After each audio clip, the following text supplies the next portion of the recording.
Welcome into the garage area. This is our Homestead Miami recap show. And I'll be honest with you, Ryan, I think that race was the best one of the year so far. I'd have to agree. I know that the Spring Kansas race got a lot of hype and it had a really good finish, the closest finish in NASCAR history. But this was just, I think, start to finish, it was a good race. And I would say probably pretty much all the third stage was a really good race. By far one of the best I've seen in the next gen car for all year, and possibly since we went to the next gen car. Yeah, I think that's more of the racetrack than the car itself. Oh, I But totally yeah, agree.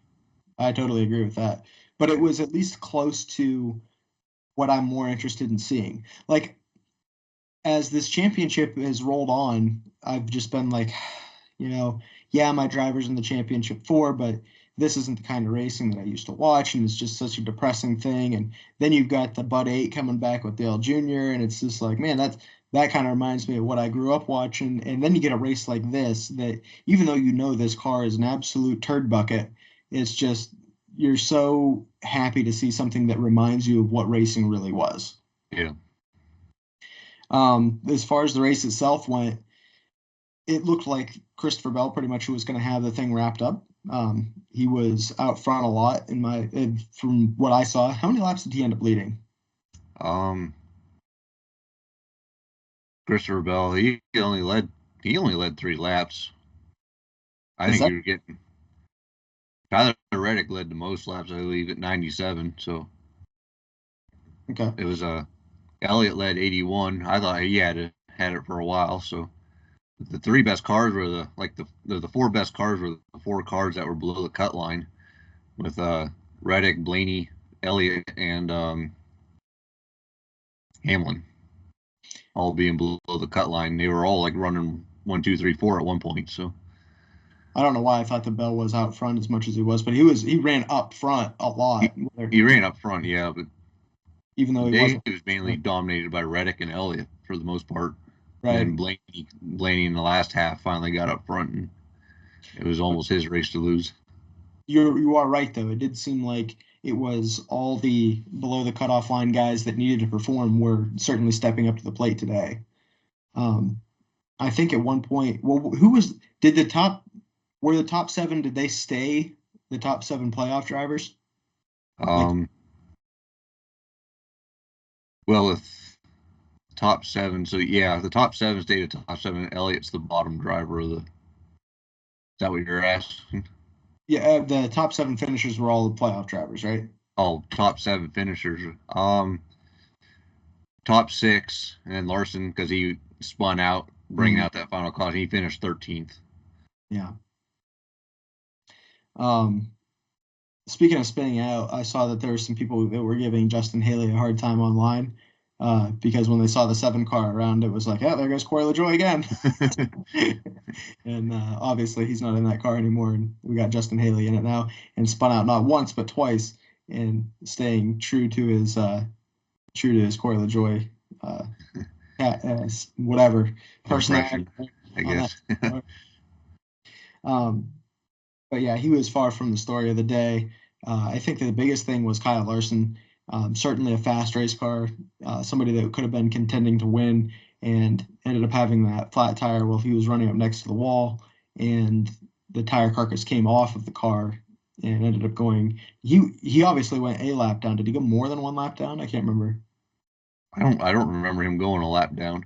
I thought he was back there in like 34th or something. I guess I just assumed that he would have been a lap down, but maybe he was. Yeah, I think he stayed on a lead lap, but he was just in the back. Yeah, he was certainly in the back, but he ended up working his way all the way back to the front and was actually competing with Blaney for what would have been the lead when Tyler Reddick had to come to pit road. And we'll talk about that incident here in a minute. But I know that people were, at least from what I saw on Twitter, were upset at the fact that the flat tire got a caution. Did you think that that was a warranted caution before the carcass came off? Um, I say if the carcass didn't come off, it wasn't worthy of a caution. But I thought the caution came out after the carcass Well, that's what I thought too, but I saw some people that were upset about the fact that it was a caution. That made me think maybe I had my timing messed up. Yeah, I don't because I don't know. I know did that happen under commercial or was it? So I remember the TV saying the caution was for the debris from the carcass.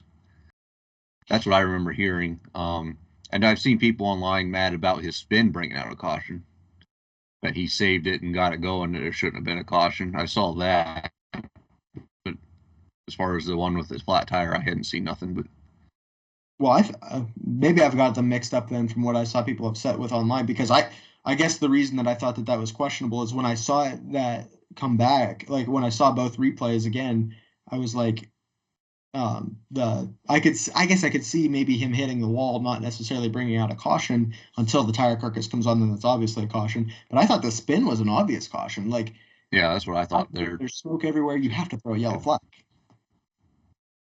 Yeah, that one I agree with. The one with the flat tire, I'd have to go back and relook at it. I don't remember the whole scenario behind it, but I thought for sure it was just the carcass was the caution. But I could be wrong. Yeah, that's unless I'm not understanding why people were mad online, then Yeah, it was my everyone's got something to complain about these days. So yeah, and me being chief among them, especially when it comes to this sport, I won't argue with that any. Um, but yeah, it seems like I was just telling you a minute ago that I felt like when I was trying to figure out who I was going to pick for this race, I certainly thought that Kyle Larson would be fast, but I didn't think that he was going to put the full race together. We saw him run into the sand barrels at the end of pit road last year, and you saw him. I mean, flat tire's not his fault, but yeah, he has that bad luck. And then later on in the incident with Blaney and Austin Dillon, I mean, like that was kind of his fault. And I don't know. That just seems like he's always going to do something. It's to me, it's like Kyle Larson, Tyler Reddick, Ross Chastain. Um, Trying to think who else would fit this. Um, I can't. I feel like there's more people that would fit into this example, but those drivers there have a lot of talent, and they always at some point step over the line more often than they should for as good as they are. And yeah, they should be they risk it way too often in situations where they need to just roll out of it a little bit. yeah. I know what you're saying. The only other person I can think of that comes to mind is Hocevar because I've seen him have some good runs and he oversteps at some point and spins out or something like that. But he's being a rookie, you kind of expect that. But other than that, that's all I could think of. But yeah. Yeah. Um, let's talk about some of these other guys that had a pretty good day. Your driver Chase Elliott ended up having a really good day. How many laps did he end up leading? 81. So he was out front the second most and looked like he was going to have a shot to win. Did you think that he was going like? Did you believe that this was an opportunity for him to win the race? Like going into the race, I didn't see it, but going throughout the race, I feel like first half of the race, he probably had the fastest car in my opinion, because at the end of stage one, he ran down Tyler Reddick, and was running him down. Trying to remember how it all played out. I think he was gonna win one of the stages until a late caution came out, and um, I want to say stage one he was gonna win, and then uh, caution came out with what less than 10 to go or something. I don't remember if that was the Larson incident Yeah. or and then the race starts. I think he finished in the top 5 in the stage, but that other than that I don't remember. But then second stage he led a lot of laps, and it was kind of between him and Blaney. Of course, felt like whichever one of them got out in front of the other was the one that was going to pull away. And then one thing I feel like I've noticed with Elliott is he doesn't like changes to the cars. Is I don't want to lose this, lose that, and I just feel like they didn't keep up with the track like others have got their cars better, and I feel like they stayed status quo. That was my only seeing of the race. So, it was by far the last couple of weeks. I mean, he had a fast car last week at was it Kansas we were at, or Vegas? I'm sorry. Yeah, so we weren't in Kansas last week. Yeah, Vegas is he was running fourth there when Reddick wrecked him out and stuff like that, and he started 18th and ran up to fourth on in a car that's hard to pass. So, the last couple of weeks they've been a lot quicker than they had been all year. So, I had some hope there at the halfway to 3/4 mark of that race. Yeah. Yeah, I thought that he certainly was. I don't know that I thought he was going to win the race, but I thought that he was going to be certainly in a position that if something went his way, he was in good shape, which is more than I can say for him in quite a while. Like they've not had bad finishes. I think that they've finished well, but as far as being in contention to win a race, it's been a while, at least Yeah. from what I can remember. I mean, that race he won at Texas was probably the most aggressive I've seen on restarts when he pulled that off and stuff. And I just feel like he hasn't been in that spot to, late restarts to like get a lead or something and finish off a race. He's just always near the top 5, top 10, but he's not in a place to be aggressive for a win. Right. So I feel like you could say that for Denny Hamlin recently too, that like he's been fast in a top 10, probably a top 5 car here and there, but he's not really been in contention to win a lot of races lately. And I think that he was back in a position to win again this weekend too. yeah. Trying to think. Christopher Bell, like I said, I don't know why. If you hadn't told me that he only led 3 laps, I would have thought he led way more than that. I don't know why I had that perspective of the race that he just was up there a lot more than he had ended up being. But certainly had a really fast race car. I anticipated him having a fast race car. He was my pick to win this week. AJ Allmendinger, where did he end up finishing? Was it? Oh yeah, he finished 8th. Yeah, he had a really good run and in a car that is not good. But from what I understand, I saw a tweet from Trey Ryan on the best average finish at Homestead in the next gen car, and Allmendinger's at the top of the list. Yeah, I saw that one too. I was surprised. Yeah, I would have never guessed that. And for somebody that you would peg AJ Allmendinger as being a really good road course racer, I don't know why that would translate to Homestead. Like, you don't think that that skill set would be something that would be an advantage for him to go fast here, but it apparently is because um, apparently he just knocks out good finishes in at Homestead. Yeah. Carson Hocevar, he also finished in the top 10, did he not? Yeah, he finished 9th. Yeah, and that was another good run for him. And that's a car that, you know, his teammates aren't exactly lighting the world on fire. And Yeah. rookie year, his rookie performance is one of the best I've seen in a long time out of a rookie coming into the Cup Series. I don't know where he's going to end up finishing in points. He's obviously probably not going to be in position to win a race this year, but I think that he's far exceeded my expectations of anybody this year. Yeah, I mean, I expected him to be the best Spire car beginning of the year. I don't remember that when we did our previews for the year. I expected him to outdo LaJoy and Zane Smith in that team. So I saw that out of him. I guess I'm maybe smarter than you. I don't know. But, well, I would agree with that. But also, yeah. you could be 35th in points and still be the best Spire car. Like, yeah, true. I guess my point being, I didn't expect him to run this well as far as knocking out top 10 finishes pretty much on the regular. Yeah, he's 21st in points, so which I mean, I didn't expect him to make the playoffs or anything like that, but I expected some of these runs out of him. So yeah. I guess that explains why you're leading our picks right now then.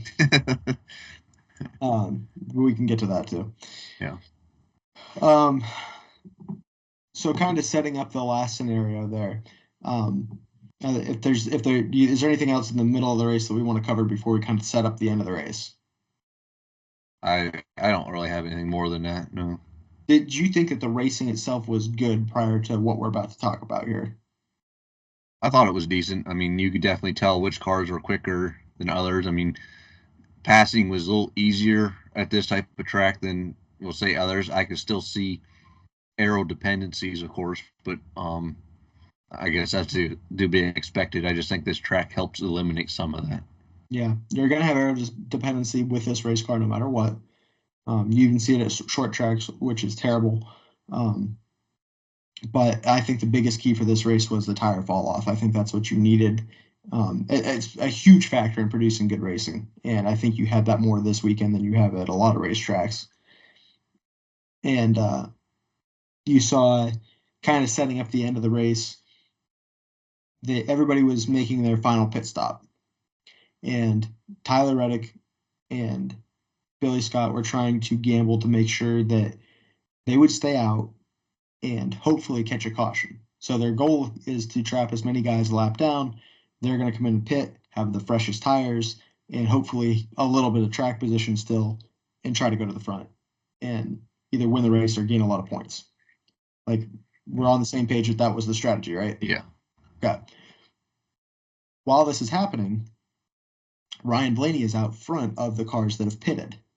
Kyle Larson is running them down. Behind them, Denny Hamlin we got the freshest tires and is trying to run them down and is really, I mean, he's making up almost a full second a lap. Like, he is really clicking it off, trying to catch these guys. And that's really, nobody was even paying any attention to Tyler Reddick. It was the Blaney Larson battle. That's what we were focused on. And if I've got my timeline correct, I saw Reddick peel off, pit, and when he came back out on the racetrack, Blaney and Larson were still battling when he went by them. Yeah. And that's really the key of this whole thing, because he had to be on the lead lap for this to all work out. So when you saw Reddick go by Blaney and Larson to get his lap back, and those guys battling for the race lead, I understand that aerodynamics is a factor, and that's why Larson probably felt like he needed to take advantage of this opportunity to pass Blaney. But Austin Dillon is holding up Ryan Blaney, whether that's just the line he was running, whether it was taking away Blaney's air, whatever the case was. I don't think Austin Dillon was trying to hold him up, but he was in a position where he could, and Blaney's trying to pass him.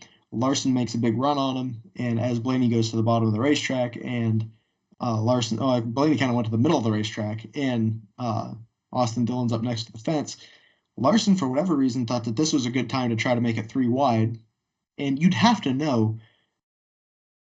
I mean, I've never sat in a race car and felt it, but I've watched enough racing to know that you get that many cars that close together at that rate of speed, there's no side force on the race car. And that's what happened to Larson. He just got sucked around, and he ended up spinning out.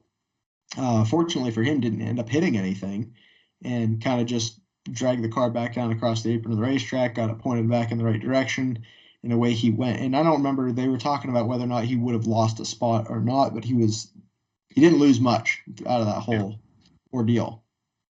So now we're in a position, as this caution has come out and Tyler Reddick's back on the lead lap, everybody's going to pit and put fresh tires on. And that's what they end up doing. But obviously Reddick didn't pit. He stayed out to maintain his track position. This is his shot to win, basically. And everybody comes down pit road. Blaney beats Hamlin off pit road with a phenomenal stop. Blaney was leading Hamlin anyways. It's not like he overtook him a position. They come back out for the restart. And obviously Reddick's got the high line. Blaney's on the low line. They restart, and just a great restart by all parties involved. Denny Hamlin especially, he ends up grabbing the lead. And I'm thinking, oh man, Denny Hamlin's going to win this race. And as they went into turns 1 and 2, I couldn't believe how much grip Blaney had on the low line and how he was able to just get alongside Denny running the bottom like that. And finally, he's able to get side by side with him. He gets out in front of him. And as soon as he got out front, I was like, Ryan Blaney's going to win this race. Ryan Blaney's in the championship 4. Penske's got 2 of the 4 spots in the championship 4 locked up. And that's as they're going through 3 and 4 with 2 laps to go. They come take the white. And when they go into 1 and 2, it's like, don't count out Tyler Reddick just yet. And he ends up going by Denny Hamlin. I'm like, boy, that 45 is looking like he's still pretty fast. And they go down the backstretch, and I'm like, come on, Blaney. All you got to do is get it through 3 and 4. And I know that there's a lot of Ryan Blaney fans complaining that he left the top open. There's 2 things with that. One, if your car's not running well up at the top and you feel like you have a better handle on your car in the middle lane or wherever he decided he was going to run, that's where I'd put the car too. Like, I get that. I get what he did. And also, Reddick it's not like he was on his bumper. He was a couple car lengths back, and somehow he goes into that top lane, and you see him like in the middle of turn 3, not even the center of 3 and 4, gets back in the throttle. And I thought to myself, there's no way he's going to end up getting back to the gas that soon and not bounce off the wall. Now my thought is, I just hope Blaney gets through there before he comes down the racetrack. And as they go into 3 and 4, they're coming off turn 4, I'm like, Reddick never hit the wall, and he's still in the throttle, and he just went blowing by Blaney, and it wasn't even close at the line. Like, Reddick beat him by a mile. Yeah. I was like, that was incredible. I can't believe that we just saw that kind of finish. And I'm very disappointed as a Ryan Blaney fan, and a fan of Team Penske, that he didn't end up making it into the championship 4. But that was just an incredible series of events, basically from the point that Reddick took the gamble to stay out to the time the checkered flag flew. I was just glued to the TV and trying to figure out what was going to happen next, how this was all going to play out. And I thought it was an incredible finish. Yeah, most definitely. I mean, the 4 cars that were below the cut line coming in here restarted the top 4 in that final restart. And it was yeah, like Tyler Reddick after the white flag was 3rd. He passed Hamlin in turns 1 and 2 and Blaney in 3 and 4. I mean, after turns 1 and 2, when Reddick passed Hamlin on the bottom, I'm like, there's no way Reddick's going to have enough of a run down the back straightaway to keep up with Blaney. He ran like a middle line, I believe, in like a lane or 2 off the wall in turns 1 and 2. And I just thought, well, there's no way Reddick's going to keep momentum from the bottom. Like, obviously he had the grip to get by Hamlin, but once he got up front, I just didn't see him keeping that momentum, and he stayed with Blaney. And then I think Blaney took the middle to protect from a dive bomb, I think, or a slide job or whatever you would call it. Then when Reddick put it into 3 and 4, I thought, oh, he's going to chastain it, and I thought that was going to happen. I'm like, he's not hitting the wall, and he just rode right around there and drove right by him. I was impressed. I was almost happy because that's who I picked to win. I as a Chase Elliott fan, I should have been rooting for him off the restart and stuff, and he didn't get the start he needed to. But that was an incredible last lap for Reddick. Yeah, can you imagine if look? That's all the talk was on Twitter after the race was, oh, this should be the championship race. There should be the championship race. And look, I agree. I think the Homestead is the best racetrack to have the championship race at. Other people are making that argument. I don't need to make it. I'm not going to beat that drum. But honestly, though, think about if this was the finish of the championship race. Like, if this exact scenario played out. Like, you think Ryan Blaney is going to be your champion, and then all of a sudden here comes Tyler Reddick and makes that kind of a pass on the last lap in the final corner. You'd be talking about that for years. Yeah. Although I don't believe a championship should be crowned in that way, it would have been like a phenomenal finish if that's what happened. For this format, that would have been incredible. Yeah. And you're not going to get a finish like that at Phoenix. Unless you have a green-white checkered finish, then maybe you're going to have something similar to that. Yeah, they all dive bomb 4 wide down on the restart or something on the front straightaway, I guess you call it now, or whatever, the dog leg and infield or whatever you can run on. Yeah. I don't know. I just cannot believe that NASCAR can't see that this is the racetrack that they need to be at to conclude the championship race. Yeah. And I get that the racetrack's in the middle of nowhere, and that's why people aren't coming there, and blah, blah, blah, blah, blah. I don't know. If tickets were affordable, I'd be putting this on my list of races to go to. It's like the Daytona 500. I've already been to the Bristol night race, and this would be the next thing on my list that I'd want to go to. Yeah, I believe Phoenix actually pays NASCAR to have that as the championship race. Yeah, the city of Phoenix. Yeah, and I believe I've heard rumors that Homestead or Miami or whatever is going to put in bids to have that track back for 2026. Yeah. How about we make it 2024? Yeah. We'll go to Martinsville and just come right back to Miami. Yeah. That'd be nice. Yeah, it would be great. But yeah, all in all, I thought this was a good race. I thought it was a great finish. I don't have a whole lot else to say about it. Let me ask you this. We know that Joey Logano is going to be there. We know that Tyler Reddick's going to be there. That's 2 of the championship 4. Do any Hendrick cars get in? I say at least one will, either Byron or Larson. You don't think Elliott's going to get in? Unless he wins.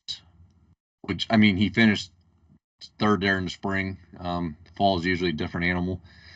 This just seems like Ryan Blaney ran faster last year. It just seems more. I see more of Blaney running there and winning than I do. Well, if I'd say that, man, now that I'm looking at the standings, I don't know, because I say Christopher Bell plus 29 is pretty comfortable. But man, it's going to be interesting to watch. I mean, Larson's -7, William Byron's +7. If there's no new winner out of these 8, I say it's going to be Byron or Larson will make it. But I could easily, I mean, as fast as all 4 of those guys that were below the cut line ran at Homestead, I could see them all 4 running fast again. So they all brought out something that made them quicker. So I imagine the 4 that are below will do it again. So yeah, more than likely, I would agree. I think that you'll see those guys be fast. I think you're going to see. I told my wife that we happen to be watching the race together, and she like casually follows the sport, and she said, Logano's locked into the championship 4, right? And I said, yeah. She goes, where do you think he's going to finish today? I said, I bet you there's no chance he finishes better than 18th. And I think he finished 28th. Just because, they're putting zero effort into this race. So Joey Logano is not going to win Martinsville. Tyler Reddick is not going to win Martinsville. I didn't think he had a shot to win it before he locked himself in. But they're not even going to try at Martinsville. I think you're going to see Blaney be fast. I think you're going to see Byron be fast. I think you're going to see Larson be fast. You could see Elliott be fast. And I bet you Bell finishes in the top 10 somewhere. Yeah. But I don't know who I'd pick for the other 2 guys to make it. I could see Hamlin also being fast. I should throw him in there. Yeah. I think it's going to be Hamlin and Blaney are the last 2 guys in. Hamlin and Blaney. Actually, the points probably don't set up that way, do they? I mean, see, Hamlin is 18 points back, and Blaney is 38 points back. I'm sticking with that. I'll take Hamlin and Blaney. 18 points is makeable. Yeah. I think Blaney wins the race and Hamlin transfers. And that's quite the. I think I listened to Denny's podcast, and they were saying something. Martin Truex Jr. is the only driver to point himself in from Martinsville to Phoenix or Homestead or whatever to the championship round, I guess. Period. And he only had 3 points or something to make up at that time. So I think 18 points is quite the stretch for Hamlin. Could be. Although he was similar to that when Chastain decided to ride a wall. So I mean, it is possible. So,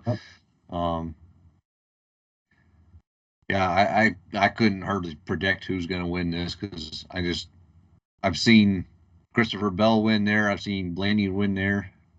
I've seen Chase Elliott win there in 2020 to put him in the championship race. So, I mean, everyone below the cut line, I believe, has won at Martinsville. So, and with the exception of Tyler Reddick, I think everybody in the top 8 right now has won at Martinsville. So, I mean, it's it's going to be a tight battle. Yeah. Yeah, I think so too. I'll tell you this, if Joey Logano can't win the championship at Phoenix and Ryan Blaney doesn't make it there, he'd be my second pick. I'm pulling hard for Tyler Reddick because that would be – I'm not even a big Tyler Reddick fan, but the fact that this whole lawsuit and everything is going on, to that win the championship as they're suing NASCAR would be great. Yeah. I don't know, there's something about seeing Michael Jordan as a NASCAR champion owner too, just kind of that'd be kind of neat to see. But it would also be funny if Denny won a championship as an owner before he ever won one as a driver. It was funny. His PR guy posted on Twitter. Was it Jared? His name or whatever? Yeah. Posted on Twitter at the on Denny's account. It says car owner champion, but Larson or the Hendrick was the owner because of the way the points worked out from the 5 car or whatever. So I thought that was kind of funny. He was a regular season championship, owner, but it was Reddick was the driver and Hendrick was the owner that had the championship. So that was Denny can't even win that championship. What's going to be interesting, how many points if Larson doesn't make it in, how many points out if he doesn't make it that he missed out at missing the championship or regular season championship, because I believe that would have gave him 5 more points. Yep. And that would have only made him -2 at this point. So, of course, the way Larson would have ran, I could have seen him getting bonus points there also. So, I was going to wonder if he's going to be coming to regret missing Charlotte here pretty soon. Yes and no. I think that there's probably, you're right. Like those 5 points look like they would be hugely valuable right now. But as they say on DBC, how many times has he stepped on it this year? Yeah. Like there's points left around the table for plenty of things other than Charlotte. And, True. I'm sure that's the one that everybody's going to point to. But at the same point, there was a lot of other points left on the table he could have gathered up along the line. I mean, if he wouldn't have spun out, let's say he did not spin out and finish his second in this race, he was still only plus 5 or 6 points on the cut line, because he got 0 stage points this race. And while the rest of the competition, was like top 5, 6, or whatever the whole race, so they gained a lot on Larson just in stage points, and with the new winner, that knocks him down a notch, and he had a rough day yesterday. I guess you should tell us what the updates are on our picks. I know that you wrapped up the championship. Yeah, I mean, you obviously had Christopher Bell, who finished 4th. I thought for sure Bell was going to beat Reddick because he was staying out so long. Like, if caution doesn't come out, Reddick's going to be a lap down outside the top 10 by the end of the race. But me picking Reddick on the best strategy, it turned out to be. I won that one. So our standings, I got a 12-point lead on you now, and the most you could gain is 6. So, just a commanding victory. Yeah. Still got 2 races to go. Yeah, I think I'm going with Carson Hocevar this week. No, we can talk about that as the week goes on. Why don't you go ahead and update us on the Xfinity and Truck Series and what we saw there this weekend? Because I didn't watch any of the races. Yeah, I mean, I had them on. I didn't pay too much attention to everything, other than, Austin Hill. He pretty much dominated the Xfinity Series race, locked himself into the Final 4. Cole Custer, Eric Almirola, Jesse Love, and Sheldon Creed finished out the top 5. Allgaier got a top 10, kind of kept his playoff standings, his points, I guess what you would call it, played it safe and kept his buffer over the cut line, I guess is what I'm trying to say, for his chances to make the Final 4. The point standings or the playoff standings, as far as that go, Austin Hill and AJ Allmendinger are locked in. Allgaier is plus 35 and Cole Custer is plus 28. So to me, everyone else, Chandler Smith minus 28, Jesse Love minus 35, Sam Mayer 47, Sammy Smith minus 95. To me, those are all must wins. I think Chandler Smith, ran strong there in spring, so I could see him winning. I think him and Almirola had a tough fight there. So the rest of the guys, I really don't know. Sam Mayer, I could see him winning anywhere. I mean, so those would be the two that if they make it, then, or if they were to win, those would be the two I'd be at. So I don't know. I don't really have much anymore from the Xfinity Series race than that. Truck race, Grant Enfinger played a fuel strategy. He already locked himself into the Final 4 a couple weeks ago at Talladega. So that didn't really lock anybody else in. Corey Heim dominated the race, led 68 laps. He was on the pit strategy, split the stage in half, and he only got back up to 4th. Point standings there, of course, Grant Enfinger is locked in with his 2 wins. Corey Heim, he'd have to have a rough day. He's plus 49. Eckes is plus 38. And Ty Majeski's plus 22 over Raja Caruth. Got Taylor Gray minus 24. Ankrum minus 41. Sanchez minus 43. To me, with the strength of what's up in the top 4, I'd say the below the cut lines are must wins. So I don't think there's anything too black and white. Everything seems black and white, I guess I should say, as far as that goes there. So Yeah, I guess we'll see where everything shakes out after Martinsville then. yeah, Got anything else that you want to talk about from this weekend? that's all I got. Me too. All right. Well, we thank everybody for watching and listening. Make sure that you follow us on TikTok and subscribe to our YouTube.